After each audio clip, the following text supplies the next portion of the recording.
সাবেক অতিরিক্ত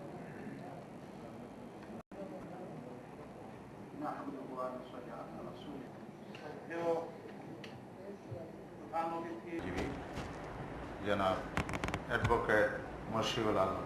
যে জামাত ইসলামী বর্তমানে দল হিসেবে খুব মজলুম অবস্থায় আছে। আমরা স্বাধীনতা সার্বভৌমত্বের দিক থেকে আজকে হুমকির মুখে, ফেলানির লাশ সর্বক্ষেত্রে শিক্ষা বিভাগে, বিচারায়ন বিভাগে সত্যিকার অর্থে যদি দেশে একটা গ্রহণযোগ্য সংবিধান দিতে চান, মানুষের কাছে অ্যাকসেপ্টেবল সংবিধান দিতে চান, পার্লামেন্ট বসতেছে, তাহলে সকলের সাথে আলাপ আলোচনার মাধ্যমে আপনারা সংবিধানে পরিবর্তন আনেন, চেঞ্জ করেন, গণভোটের মাধ্যমে জনগণ যদি সেটা মেনে নেয় তাহলে সেটা গ্রহণযোগ্য হবে।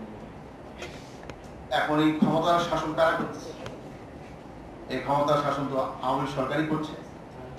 তা আমরা যদি বলি যে আজকে আইনের শাসনে আওয়ামী শাসন একটা চলছে, তা না হলে রাজনৈতিক বিবেচনায় এনে হাজার হাজার মামলা প্রত্যাহার করা হচ্ছে। বেগম জিয়ার মিটিং হওয়ার কথা ছিল মুক্তাঙ্গনে, সেই মিটিং তারা এখানে করতে দেয়নি, অন ফোর্টিও জারি করে এখন মিটিং হইতেছে তাদের অফিসের সামনে। আলেম ওলামাদের মিটিং করতে দেয় না, জামাতকে মিটিং করতে দেয় না, বিরোধী দলকে মিটিং করতে দেয় না, বিএনপি কে মিটিং করতে দেয় না। ওনারা কিসের গণতন্ত্রের কথা বলেন? ওনাদের গণতন্ত্র হলো বাকশালী গণতন্ত্র। একসময় আমি বলেছিলাম মুক্তিযোদ্ধা আপনারা বারবার রিনিউ করে, এর অর্থ মুক্তিযোদ্ধা আবার অ্যাড হবে। তো মুক্তিযোদ্ধা কি 71 এর পর আবার নতুন জন্মে? কি জন্মে?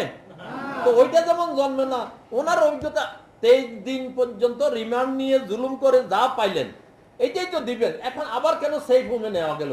কোর্টের অর্ডারকে আবার চেঞ্জ করায় আবার দূরে নিলেন। তো এটার অর্থটা কি?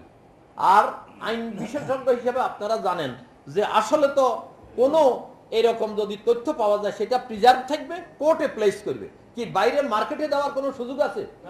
আমাদের উকিল একদম থাকবে, আমরা তো খুশি হইলাম, যাকে একটু দেখবে শুনবে, কয় যে না দেওয়ালের এইদিকে থাকবে, এত সিক্রেট কেউ শুনতেও পারবে না।